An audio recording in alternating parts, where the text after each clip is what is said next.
fine that the reason you want to, get in better shape is because your ex left you and you feel terrible about yourself, and it's not for #mental health. It's fine that the reason you want to put more money in your bank account is because you're tired of being broke and having to make decisions over frivolous small things because you just can't afford it, and it's not because you just want to give back to others. It's fine that you want to go to school, be successful in your career so you can go back to all the people who told you were never going to make it, and it's not because you just want to love what you do. All of that is fine. Hello friends, welcome back to another episode of the podcast. In my last episode, I talked about unrealistic expectations when it comes to motivation. Today, we're going to take a deeper dive into the journey of finding the right motivation and drawing inspiration from Maslow's hierarchy of needs and debunking the idea that we should always be looking to highly successful people to find inspiration on what should motivate us, especially when we're just starting out. So in a previous episode, I touched on how we can't expect to always be motivated and how feeling kind of crappy is completely normal. Now, we're left wondering well, how do I get myself to stay motivated? How do I find the strength to continue on those days when things are kind of tough? And so I mentioned that for those days, we need to know what the why is. Why am I doing this?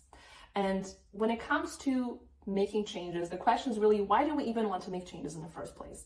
And usually it has to do with some kind of a reality check that life is serving us. We get little nudges that make us change or reevaluate our priorities. So it could be something as simple like, grabbing clothes from the closet because it's summertime and realizing that things just don't fit the way that they were before when you thought that you were doing just fine.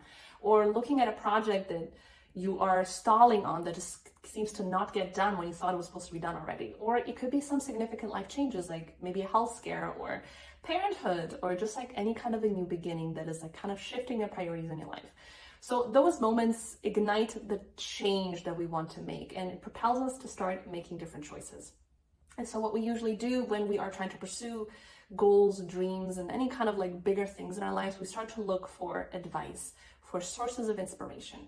And we are always drawn towards people that are just like high performers in whatever it is that they're doing. This is why we love like athletes, we love like musicians, we love all these people who are doing extraordinary things. A, because it's just like crazy admirable, because it's like this wild thing that we don't think we could ever do.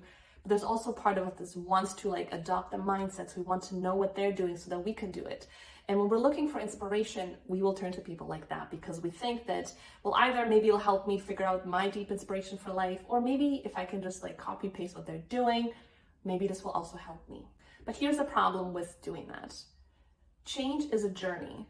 And like the Maslow's hierarchy of needs, it unfolds in stages.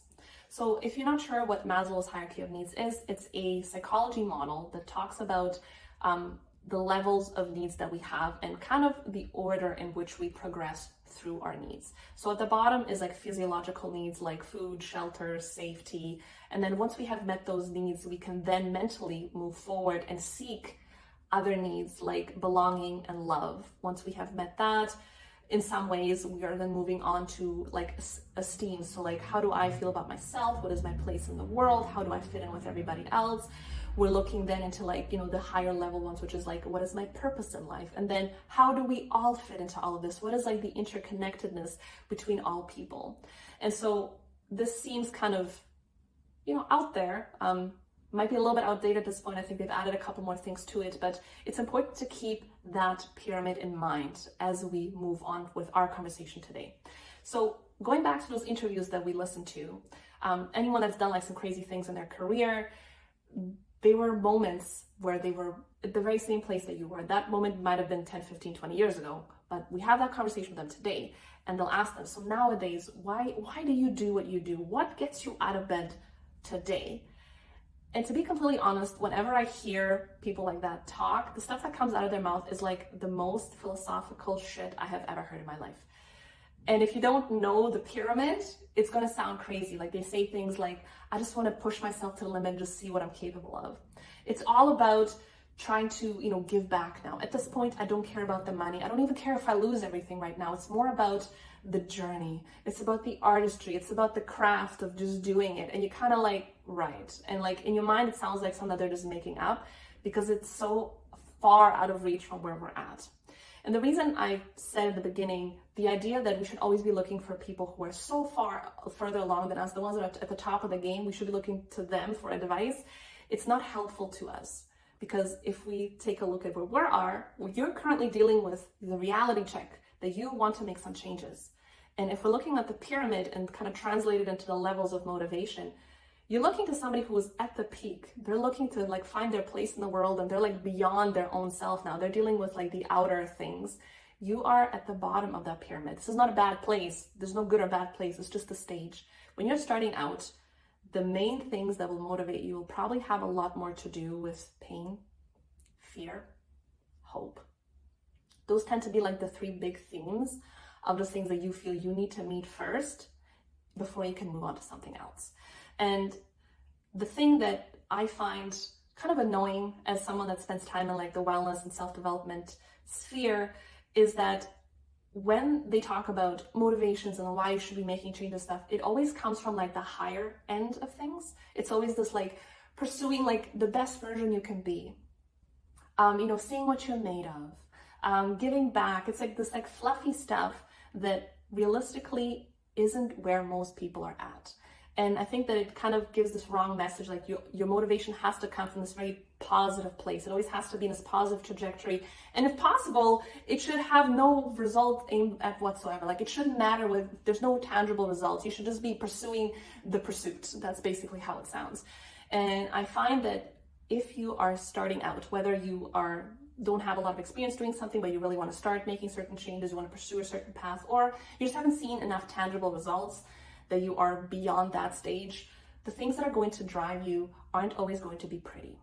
And this conversation I'm having right now is for all of you out there that when you're like, well, why are you doing this? What's motivating you? That really deep stuff out there can be anger, it can be resentment, it can be some kind of pain, something that you need to soothe first. And that's really the reason why you want to do it. And then you either talk yourself out of it, say, oh, I shouldn't feel like that. Oh, I shouldn't want that. Oh, this doesn't sound good. And then we brush that stuff to the side and we try to do this like higher level motivation, and it doesn't fit. And so we wind up feeling unmotivated to continue, or almost like, it's like somehow I'm not doing it right. But really you're just like not there yet, and that's fine. And so this is not saying that you need to be in pain, you need to be angry. I'm saying that if this is part of what motivates you, embrace it. It's fine that the reason you want to, get in better shape is because your ex left you and you feel terrible about yourself. And it's not for #mental health. It's fine that the reason you want to put more money in your bank account is because you're tired of being broke and having to make decisions over frivolous small things because you just can't afford it. And it's not because you just want to give back to others. It's fine that you want to go to school, be successful in your career so you can go back to all the people who told you were never going to make it. And it's not because you just want to love what you do. All of that is fine, because the most important thing is what's going to motivate you today. Thinking about a goal that's going to happen 6 months from now isn't going to motivate you today. So whatever gets that fire burning today is the most important thing. I wouldn't worry so much about what it feels like, what it sounds like, is it pretty, are people going to like it? Because once you reach certain milestones, your motivations will change. They will evolve. You might have started because you had something to prove, you had a chip on your shoulder, there was something you needed to take care of. And then once you kind of checked it off in a way, maybe it wasn't like fully complete, but as you're going down that journey, you're going to enjoy the process in some way, and it's going to help you grow and evolve. And over time, the thing that will get you moving will be that you want to just be the best that you can be. It will be just to take care of your body the best way that you can. It will be just to give back to others and, have freedoms. Whatever it is, that next level step will come later. So whatever is motivating you right now, run with it, embrace it, just be real with yourself. You don't have to tell anybody what it really is, as long as you know what it is. So this is my little chat on the sources of motivation. Let me know in the comments what you think about this. And starting out wherever you started out, are you more positively motivated by realness, by the raw feelings, by kind of the things that aren't pretty? Or are you someone that gravitates more towards like loving, positive, pleasure type things? What works best for you? What are your thoughts on who should be a role model? And anything else that I've said that maybe you have some thoughts on, comment in the section below, and I would love to have a conversation around this. So this is all I got for you for today. I will see you in my next episode.